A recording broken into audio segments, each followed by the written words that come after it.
When we're young, we have an amazing, positive outlook about how great life is going to be, but somewhere along the line, we forget to dream and end up settling. Join Up Dots features amazing people who refuse to give up and chose to go after their dreams. This is your blueprint for greatness. So here's your host, live from the back of his garden in the UK, David Ralph. Yes, good morning to you, wherever you are, whatever you're doing, whoever you are with. Welcome to episode 57 of Join Up Dots. And if my voice sounds a little bit deep today, I still can't get rid of the cold that I've been moaning about over the last few episodes.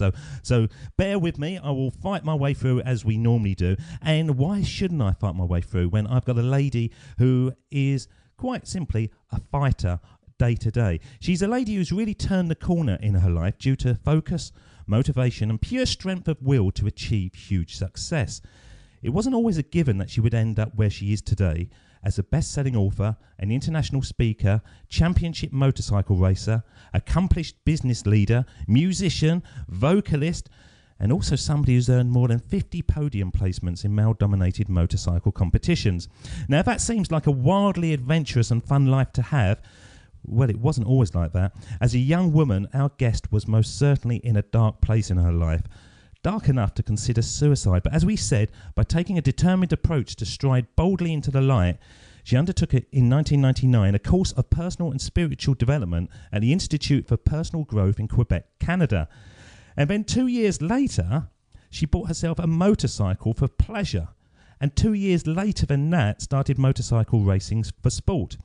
Actually, in 2007, she secured a third-place finish at Daytona Raceway against 75 men and scored 9th overall in the WERA National Championship in the USA. It's quite amazing.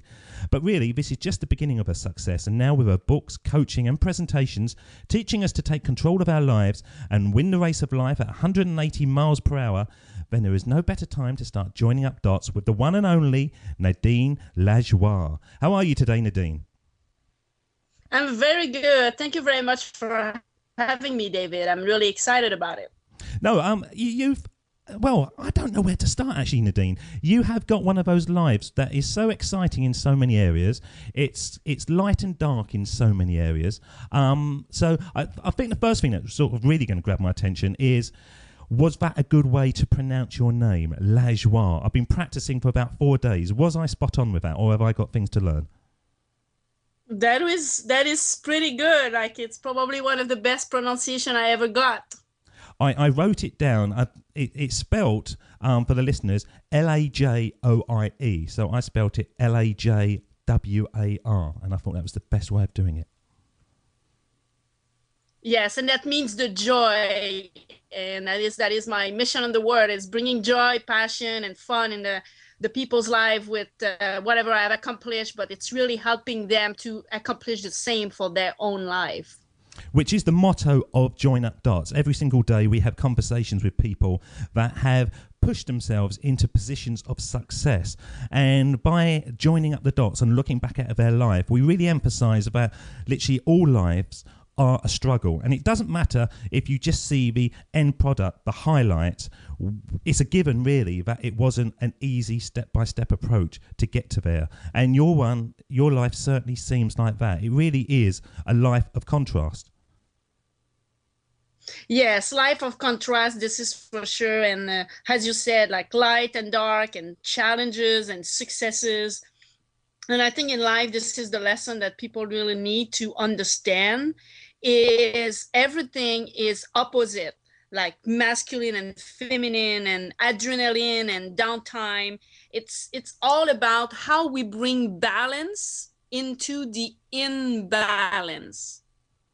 So it's the yin and the yang. And as motorcycle racer, if people go to my website, nadineracing.com, they can see a picture of me with the knee on the ground and with the focus in the eyes. And that picture really represents the 5 secrets of the high achiever, like the focus, adrenaline, passion, practice, and coaching.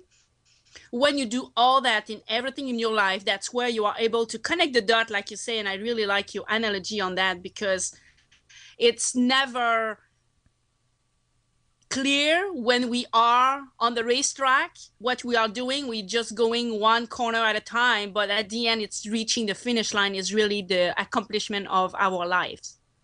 So let's just talk about the motor racing. Why 180 miles per hour? Is that as fast as you can go?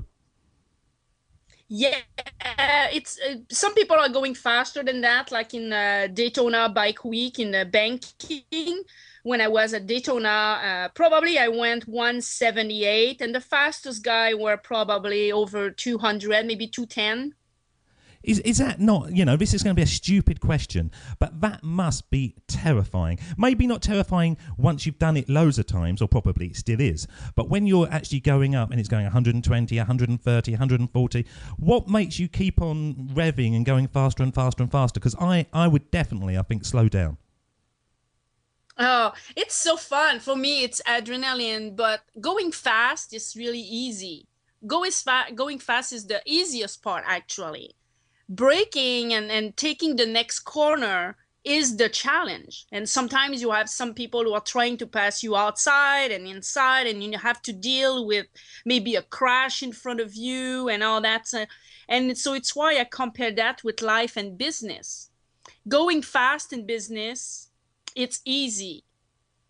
But going fast in the right direction, or having a crash or a corner in front of you that brings either a health problem or family problem or kids that doesn't do whatever you want to do at home, it's all the curveball that the life is bringing you. If you take that as a motorcycle racer, you just take them and consider them as a new corner. You need to go left or you need to go right. Sometimes you need to go slower. Sometimes you need to go faster. And if you apply that analogy in your life and your business, that's why the people can really focus on whatever they need to accomplish. But I suppose in many ways that goes against what most people say, steady, isn't it? The tortoise wins the race and the hare always comes second. So you think that actually flip that on its head, and if you are focused and you're just going as fast as you can, ultimately you will remain in control longer because of that adrenaline and that passion? Yes, actually this is true, but also because now the society is going so fast, and if you stay too much in your comfort zone, you need to kind of to push enough to be kind of on the edge, living on the edge. But there is really a fine line in pushing enough and pushing too much. Maybe sometimes just one half of a miles per hour can make you crash, or just a little bit more angle on your bike. So it's all about finding the fine line to go fast enough so like that you are ahead of your competition, you are ahead of your game, you are on top of your game, and not crashing. So finding that fine line, that's really where the successful people are really living on the edge without pushing the envelope too much. Now that's a key thing, isn't it? Because in conversation after conversation, we talk about something on Join Up Dots that we call the Contentment Zone. And that is where the listeners and other people are in a position in their life where it isn't so bad that they need to take action, and it isn't so good that they feel pleased with what they've got. They're just living day to day, waiting for the salary, waiting for the paycheck. So that ability to push the envelope and actually come out of their contentment zone isn't ever actually forced onto them. So how does somebody out there who's listening to this and thinks, yes, I want a different life for myself, but they're in that contentment zone, how do they go about actually pushing against the envelope?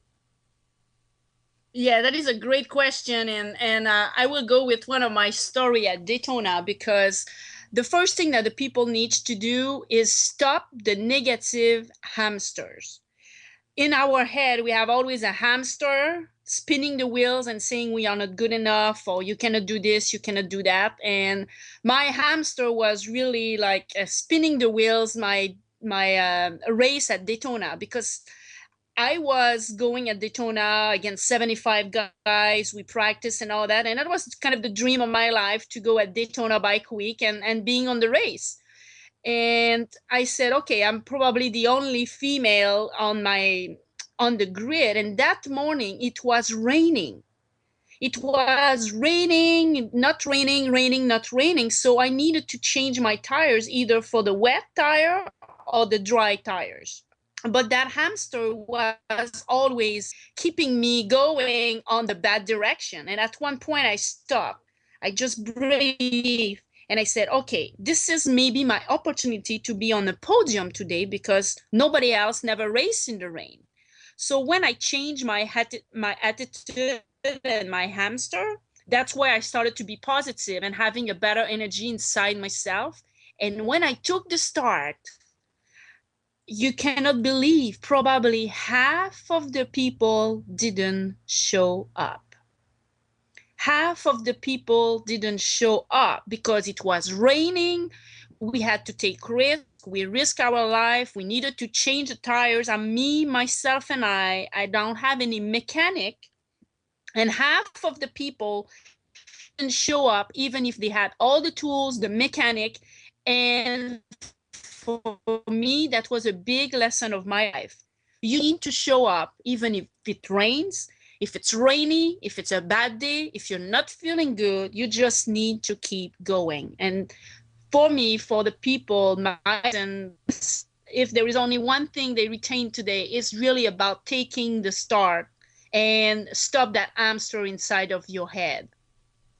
And that hamster, we all have that, don't we? We all have that internal conflict that speaks to us and says, it's never going to work. What's the point in doing it? So how did you overcome that hamster? Because I know you say you showed up and you changed your tyres and away you went, and so many people didn't. But was that always in you, that inner strength that could shut that voice out? Because a lot of people out there aren't so lucky, and that voice really gets louder and louder and louder. Yes, it's really hard sometimes to tame the hamster. And right now I'm working on my Teen CEO show. It's a reality TV show, and we are dealing with big stuff, and we have big challenges too. And sometimes I'm about to give up. It's part of the nature of always looking the negative stuff instead of positive. And I think it's probably kind of a training that we have to do consciously every day, to just get up, just align yourself, having the best moment that you can be, and being able to learn the lesson that you have to learn, but not letting the hamster or the negative or even the people around you discourage you for your life and your dreams. And if I would have listened everybody around me, I would not have been a motorcycle racer. I would not have been like a 16 award entrepreneur, because a lot of businesses and a lot of projects that I built in my life, a lot of people are against me because I'm always outside the box. And when you are outside the box and when you are a leader, it's really hard to get people grabbing your idea, because you are doing a new way, a new path, a new way of thinking. And being a leader, sometimes it takes 10 years, 20 years, 40 years to be able to connect the dot again about that. It's really like only 5 years later or 10 years later that you realize, oh, that's why I was so good at motorcycle racing right away. Right away, first race, first podium in the women's class. And I never raced before. I just had my first street bike 2 years before, like you said at the beginning. But why? Because God, or the universe, or Allah, or Buddha, whatever you want to call it, had a bigger plan for me. And now that motorcycle racing is really bringing a lot of attention to me and a lot of opportunities, because there is no other motorcycle racer speaker in the world. I am the first one. So now I understand why I was so good at motorcycle racing right away. But it's all about the champion mindset. And you didn't always have that champion mindset, did you? You know, in the introduction, I was saying there was a very dark phase in your life And I was watching a YouTube video with you this afternoon, and it was quite evident that up to the age of 25, that hamster wasn't just a hamster on your shoulder. It was a lion sitting on your shoulder, and taking away your self-respect, taking away your desire for the life you've got now, to the point where you was almost willing to take your own life. So was there a point where you managed to shut them out? Because it seems easy at the moment, and what you're saying, I totally buy into every single thing, but the journey, because it is so vast from where you came from to where you are now, there must have been a huge dot. There must have been a point in your life where actually things started to come together, which you hadn't seen were around you previously. Yes, and actually, in '95, I got sick. I got a pneumonia, which means psychosomatically that you don't want to live, you don't want to breathe, and you don't want to be unheard. And for me, since the age of 4 or 5 years old, even if I was good at music, at sports, good parents, never lacked money, or getting raped, or I didn't have any major breakdown in my life. And I always said at 25 years old, if life is not better, I will just kill myself. And 7 days before my birthday, I got that pneumonia. And that night, I just turned on the TV, and that was an episode about, again, suicide. And the girl, she said, if you want to commit suicide, if you want to end your life, I just ask you one thing. You need to call at least one friend, one parent, one social worker, whoever. You need to do at least one phone call. And at 2, 3 o'clock in the morning, I finally called my mom, and she really listened to me. She listened to me with her heart, with her soul. And for me now, my mission and my passion is really to help people in having a friend, in having a role model, an inspiration to never give up. And I want people to remind you that song if you have a bad moment. When you down and trouble and you need some loving care, and nothing is going right, you've got a friend, oh yeah, you've got a friend, yeah, yeah, yeah. Blimey, I wasn't expecting that, but well done to you. Thank you. So people can have a friend, a support member, anybody, a coach, a mentor. People need to ask for help in business, in life, in personal life, and whatever challenge you have, whatever journey you are going through, there is always a friend somewhere to listen to you.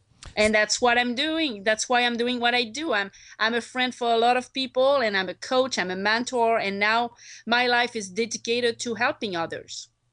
This is a theme that runs through the shows. Literally every single person. I can't, I'm trying to think off the top of my head. We've had 57 episodes now, and I can't think of one person who has said to me, my life was better when I just focused in on myself.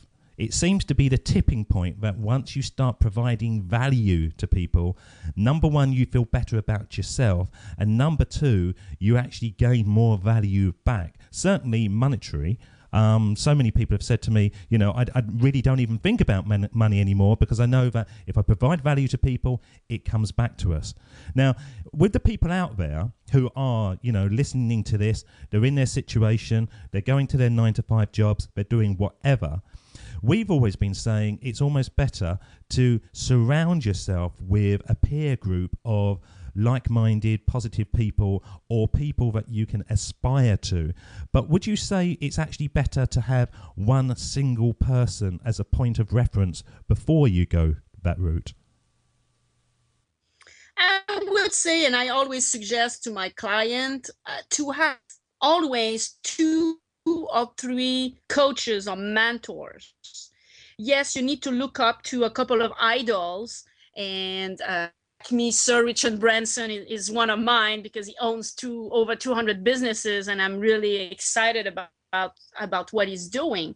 But in the real life, in the day-to-day, because there is three ways. There is the personal, the professional, and the spiritual.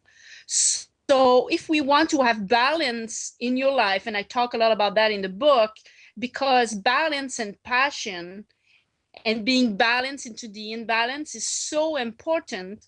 That's why you need three people, at least in one of those areas, to really help you, because the business coach or the business mentor cannot help you on your personal breakdown with your family, you know? So it's why the personal, professional, and spiritual, you have to have those mentors and coaches and people you look up to be able to help you and to give you a hand and be your friend and helping you in many ways in your life. So when you turned to your mother and you had this conversation, and it must have been a very deep, emotional conversation for you to have, was it kind of like, oh, thank God, I've been waiting for you to turn to me? Or was it a surprise that you did turn to her? Because in most of our lives, growing up, it gets to a point when the last person that you will turn to on sort of weighty subjects are your parents, because you almost don't want to let them down, that you sort of dig down in yourself and you will talk to pretty much anyone other than your parents. So was it a relief to your mother when you turned to her? She was probably surprised, and she was probably asleep too. And, you know, because I was good at everything, I remember I talked to my parents a few times and friends of telling them that I'm not happy, I want to end my life, and like nobody listened. And even today in the society, the suicide rate is just growing and growing because we are more and more spoiled. And in my case, I was really spoiled. I have everything, but I still have the hole inside. And you cannot explain that hole. I tried to explain it. I tried to understand it. I tried to find the deep root of it. And it kind of never worked out until that night. My mom really listened to me with her heart and with her soul without telling me, you know, some people are dying because they don't even have food on the table. When you are in that state of depression, you don't want to hear nothing. You just want to be heard. And because she really heard me that night, and even many years ago, I talked to her about that conversation, and she barely remembered. You see how the subconscious, sometimes the turning point of my life was probably that night. And for her, that was probably another conversation we had. So it's all about point of view, and people need to don't get upset because sometimes people don't get our point of view, but it's all about never giving up and reaching out for help. And sometimes you just need one person, one sentence, or one word to change your life. You never know. You never know. It's maybe when you go to do your grocery that you will have that turning point of your life. We never know. It's all about looking back and joining up the dots, isn't it? Yes. And for me, that's so cool that I have this interview with you, because lately in the last month, I kind of joined a lot of my dots that I understood why I was doing this and that, because now I can kind of put everything together into my Teen CEO show, and having my speaking business, my challenges, and being so depressed when I was young, now working with youth and in different schools, and now tying all that into the TV show. So I would never expect that 10 years ago. I would not have understood what was my next path and my next journey in the next 10 years. Right, okay, so it's at this point of the show that I really think that we've led up to the theme of the show, and as always, this is when Mr. Steve Jobs comes into play. We've been playing this on pretty much all the shows, so you should know it word perfect by now, but we're going to play it again anyway. This is Steve Jobs back in 2005, talking about, of course, looking back and joining up the dots. Of course, it was impossible to connect the dots looking forward when I was in college, but it was very, very clear looking backwards 10 years later. Again, you can't connect the dots looking forward. You can only connect them looking backwards. So you have to trust that the dots will somehow connect in your future. You have to trust in something, your gut, destiny, life, karma, whatever.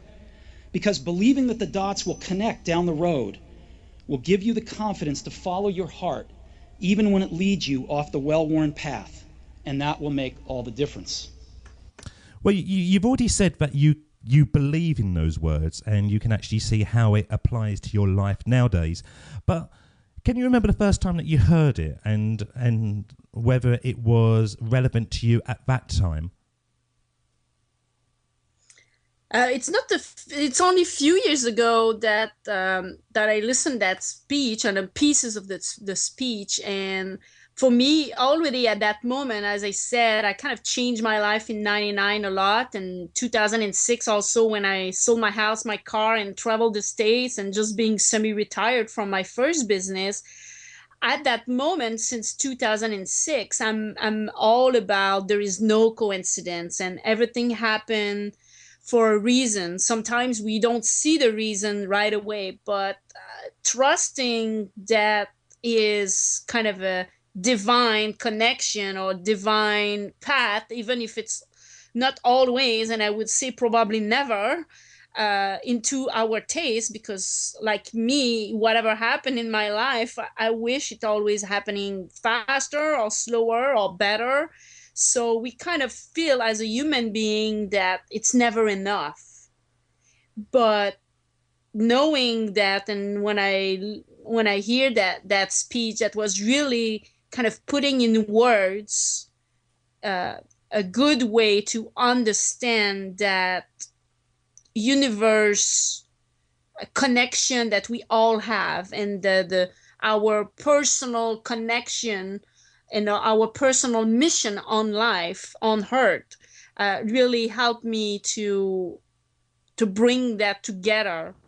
And re-listening to it this morning, it was a long time, but it's really cool because you all understand a different way each time you listen those kind of magic words.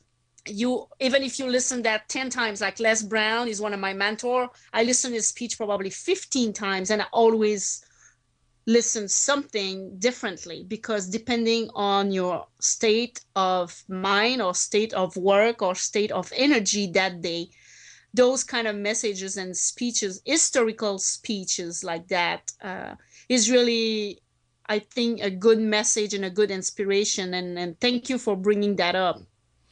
I think you're absolutely right on that, and I listen to that every day. And if I'm doing multiple interviews and episodes on a day, I might listen to it 4 or 5 times in one day. And sometimes I listen to it and I think, right, okay, he's saying take action, and as long as you're taking action, then it's cause and effect and something's going to happen. And then other times I listen to it and I think, no, he's saying, you've got to trust in yourself, and you're the only person that can make your dreams come true, and you've got to take sole responsibility. And then other times I listen to it and I get a totally different spin on it as well. And it is amazing because it is such a simple little sentence or a couple of sentences, but it has so much power, doesn't it? It is of the time. It's going to be, we're going to listen to that in 20 years' time. I'm sure we are. Yes, and speeches like that, or like Martin Luther King with I had a dream. So all are those kind of words that we all wish, I think we all wish that one day we will do that kind of speech, and the words will be repeated again and again, and people will follow the trace or will follow the trend and the wave that we are bringing as a leader in the world. And for me, it's really about, again, the personal, the professional, and the spiritual all together. That's what makes a difference. And I know a lot of people are not a fan of Steve Jobs, and some are, but in a one-on-one thing, or in a energy field, and what he transcend in his life, is really bringing a strong impact, and he was dedicated to do that. Yeah, I've had some guests that have said to me, you know, they're almost Steve Jobs worshippers. I've had other guests that have said, I'd like to punch him in the face. I'm totally sort of non-committal. I don't own any Apple products in any shape or form. I find iTunes difficult to use, really, and a bit sort of fussy in many different ways. But I do like the kind of brand loyalty that Apple creates, and so many people are in love with the simplicity of their products. And when I was looking at what you're creating, in many ways it's quite simple, and I don't mean that sort of disrespectfully, but it's quite simple because every word you say is about speaking to that person on an individual basis. Even if you're talking to large audiences, you get up there and you focus in via your music or your words or your presentations on the individual in the room. And was that something that you've always thought was important? I think I got that since I'm really, really young, because when I was young, at 5 years old, I started to do piano and singing at 9 years old. And I was in a choir at 10, and I was speaking in front of my church. So I always wanted to be on stage and become a celebrity. I wanted to become a star. And even when Celine Dion sang for the Pope in '84, I was there and I was hoping she will be sick so I can raise my hand and I can go sing for the Pope instead of Celine Dion, you see? And when I was going to see the Nordic, the Quebec, and or sports events, I was always hoping to sing the national anthem. And actually, I sang my first 5 national anthem last year and singing that because I wanted to be a celebrity and being on stage. I guess my DNA was probably meant to be like that. So it's probably why, for me, it was probably more natural skill or natural gift that I've got because of the singing portion. It's really helping you with your confidence and being able to perform in a music state. And in a music state, you are in emotional state. So when you are connected with your emotion, you are more connected with the divine. It's probably why for me that was a little bit more natural than others. But at the same time, you still need to learn the templates and the ways to answer questions and all that. There is still kind of a learning skill, but there is a natural gift behind mine, I think. Well, it is. It's totally natural. And I have never seen somebody doing a presentation and then leaping on the piano and doing a song like you do. And do you remember the first time you did that? Did the audience think that you'd gone a bit mad? Because it is very unusual. Now it's obviously your thing and they almost look forward to it. But the very first time that you jumped from one thing onto the piano, was there kind of, oh my God, what the hell is she doing? Actually, I fight a lot and I argue a lot with my speaking coaches. A few years ago, when I started officially to want to become a speaker, that was only in 2007 in Quebec. I did one speech in 2005, and I was always good at speeches at the school and university and all that. But that in 2007, when I started to work on my speech and my template and my message and all that, my coaches, they said, you need to choose. You want to be a speaker or you want to be a singer, but you cannot do both. So that was what the people were telling me. And most of the people, they were telling me, because in 2007, my French Canadian accent speaking in English was really horrible. And people told me that you will never be able to be a speaker or being on radio or media or TV because your accent is so strong. So those two examples, there is a big lesson behind that, is I never listened to people. Yes, I listened a little bit. I tried trial and errors. It didn't work out for me. It didn't feel right for me to let go the music when I'm speaking. And now when I'm on radio and TV and speaking all over the place and singing, even on radio, I'm always singing a little piece of a song. People said, oh my God, that's why the people love you so much. Why 5 years ago, 7 years ago, people were telling me I will never be successful at that. You see, the people really need to understand that what is good for you is maybe not good for your coach or your mentor. So you need to trial and errors, but you still need to listen to your intuition and what brings you vibrant and really fit with your style. And for me, my style is speaking, singing, and inspiring. So this is my style. This is good for me. It's maybe not good for some other people. It's your unique path, isn't it? It's your unique selling point, which in many ways, I know you've developed it to a high level, are the things that you're naturally good at. And so you will migrate towards the things.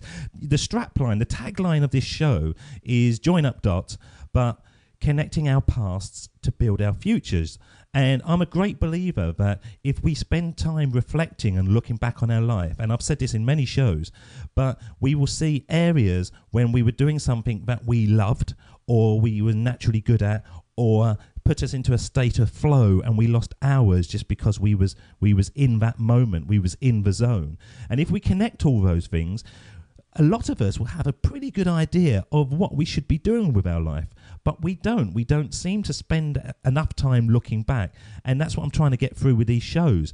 Just by sitting there listening to these conversations, maybe you can sort of cast your mind back and think, yeah, I liked that and I enjoyed that. How can I build a career, or how can I build a lifestyle around the things that I'm naturally good at?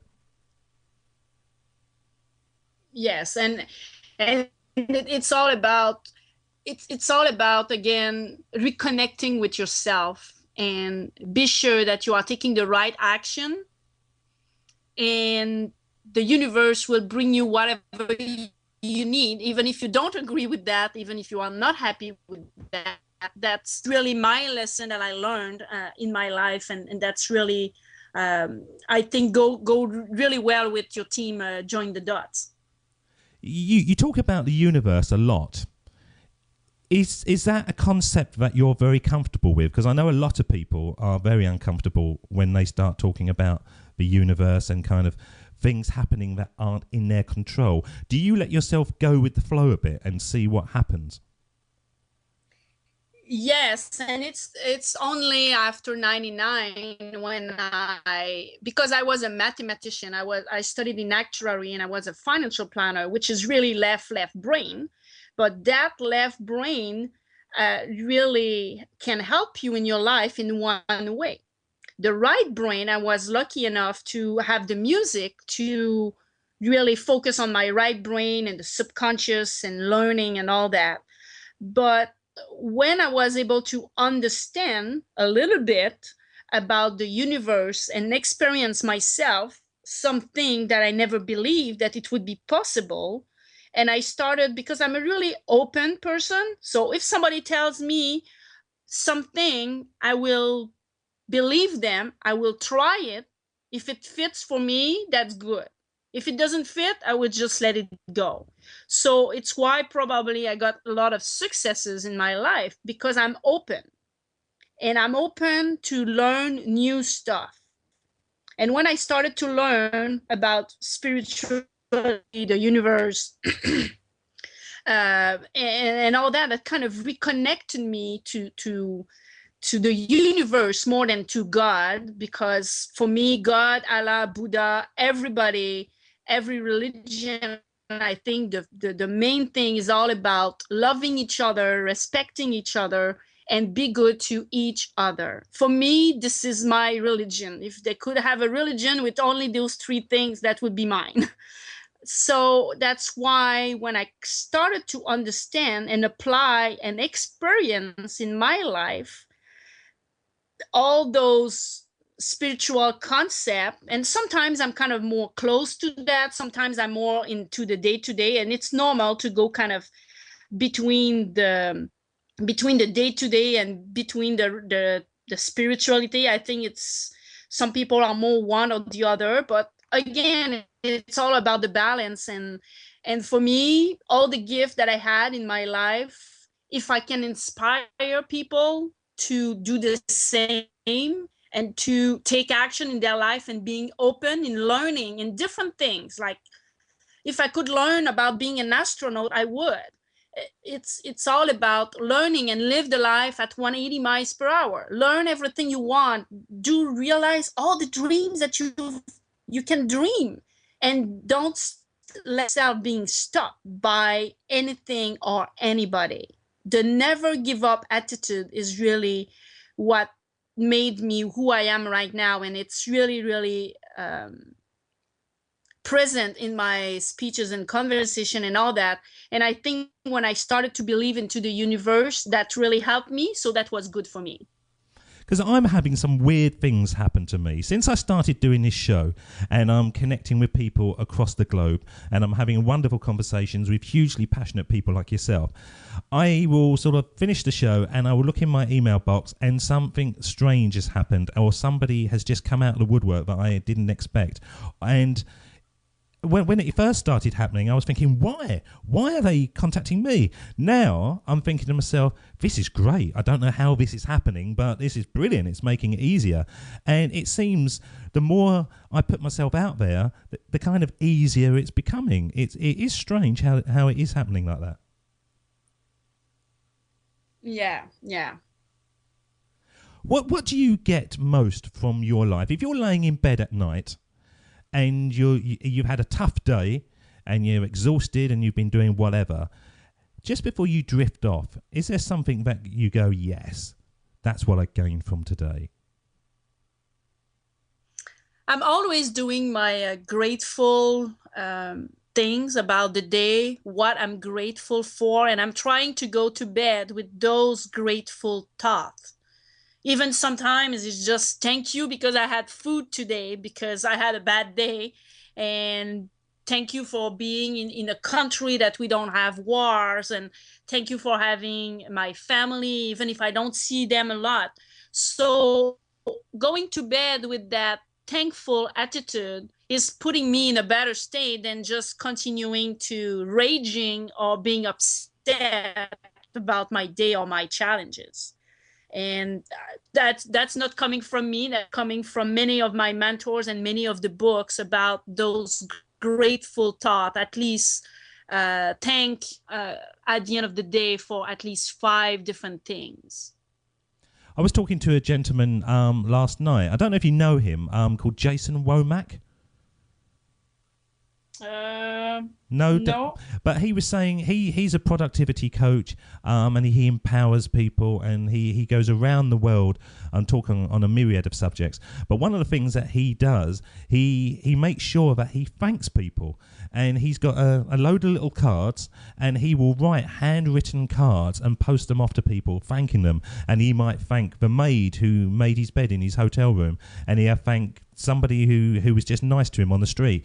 And he does that as a constant, and he says it's his way of grounding him and making sure that he keeps that level of gratitude up, because he believes it's so important.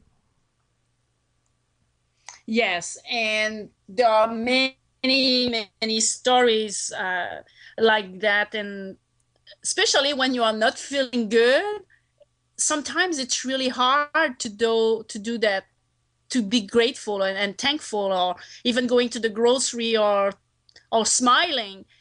Sometimes it's not easy, but I think again it's a habit. And then this guy that you're talking about, he made it as a habit. And this is another reason that, the 21-day habit, that if people would take better habit in their life, they would have a better life. And this is a habit of being thankful every day. And I think people can choose what kind of habit that they get. But I think this one is probably the basic one and the easy one to do. Be grateful. Be grateful for what you've got. Be grateful for, for what you haven't really, in some ways, because some people have some awful things happening to them. Yeah, and I'm always surprised, because when I was at that depression state and before the age of 25, I had friends who got beat up by their dad, and they got raped, and they got sex abuse, and they got all kind of crazy stuff happening in their life, and they were more happy than me. And I couldn't understand why are they happy after everything that he got, and I was not able to be happy. And again, it's really hard to understand. It's hard to listen, and it's hard for that. But again, for me, what really helped me out is focusing on the finish line, focusing on my dream, focusing on my goals, focusing on the next step, just one corner at a time, just one day at a time. And that's really why I think it really helps me to get going, even if I'm not feeling for it. So life is like that. It's one day after the other, and each and every one of them are different. And it's always about what is your contribution to yourself and to the world. And focusing on that is really helping me a lot going through those bad days. Can you understand now, looking back, why your friends were happier than you? I never understood. And when I stopped wondering and trying to find the conscious solution or the logical meaning of it, when I stopped chasing that left brain thing and say, okay, this is what it is. That's what happened to me. Now what? And focusing on the future and just stop focusing on the why and roots of it and why I do that. That's really where my life started to be better. And I just quit my job as a secretary, and I started as a financial planner, started to go to a lot of seminars, having coaches and mentors. A lot of people in the sales industry, they are all happy. They seems all happy. So I was just going with the flow and going on that wave. And that really, really helped me out a lot. So what can we expect from you now, Nadine? So it's 2014. What is your focus? Because you do have so much going on in your life and in your history. So what are you aiming for now? Yeah, right now it's all about that same mission, about speaking, singing, and empowering people around the world. And I have different tools and strategies for that. I'm a business coach, and I continue to speak a lot. And hopefully this year I will get a 30 school speaking tour, so like that I can help more teenagers to become entrepreneur and develop that champion mindset. Because when I was in their shoes, I was really depressed. So I want to show them that from that point, I was able to turn my life around and do that. And for me, the TV show, Teen CEO Show, is really bringing all my work, all my challenges and my bad years and my success in motorcycle racing and my 6 businesses internationally. All that, I think, come back to the Teen CEO Show, so I can really give back to those teenagers and entrepreneurs and women along the way, for sure, because I had experience. But now it's more a way to give back and get other people on the right the right track, like I did, and supporting them. And being a mentor is one of the most recognition that we can get. It's when we see our clients succeed or go through a bad situation or never give up and really like focusing on pushing them. It's really the work. I'm retired right now from my first business, and I could still just be on the beach and do nothing, but I chose, or the universe or God chose for me, the mission of speaking and inspiring around the world, and that's what I do. Well, talking about teenagers was the perfect segue to our last part of the show. And this is the part that we call a sermon on the mic. And this is where I send you back in time to have a chat with your younger self. And it can be a teenager, it can be a 5-year-old Nadine, whatever age that you would choose. If you could go back, sit on a sofa and just give some words of advice, this is your opportunity. So this is a sermon on the mic. And when the music fades, I'm not going to say anything. It's just over to you.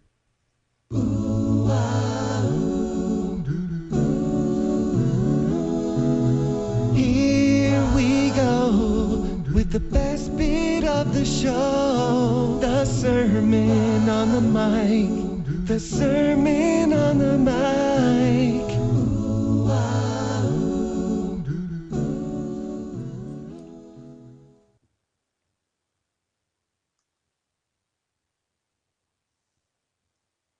So what I will tell myself is life will be better.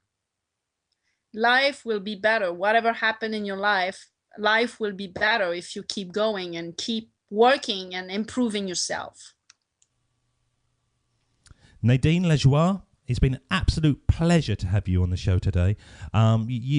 It's just passion pouring out of every part of you. I can't actually imagine you ever having a down day, to be honest. And there should be more. Oh my God, I have plenty of those. It's just that I'm probably trained to get over it. And like motorcycle racing, when I wanted to be faster, the guys told me, until you don't accept that you can crash and you can die, you will never be fast. And for me, this is a lesson that I really learned. Like, even if I feel that I'm crashing or have a bad day, is just getting up on the bike. And if you want to be fast, you need to keep going. And that is words of wisdom for all our listeners out there. So thank you so much for spending time with us today and spending some time joining up the dots, because I really do believe, as I said earlier, that connecting our past, we really have the best opportunity to build our future. Nadine Lajoie, thank you so much. Thank you. And people can visit nadineracing.com, and I have a lot of free gifts for you guys.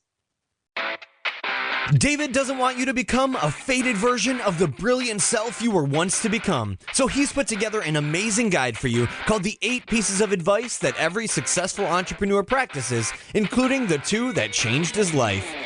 Head over to joinupdots.com to download this amazing guide for free, and we'll see you tomorrow on Join Up Dots.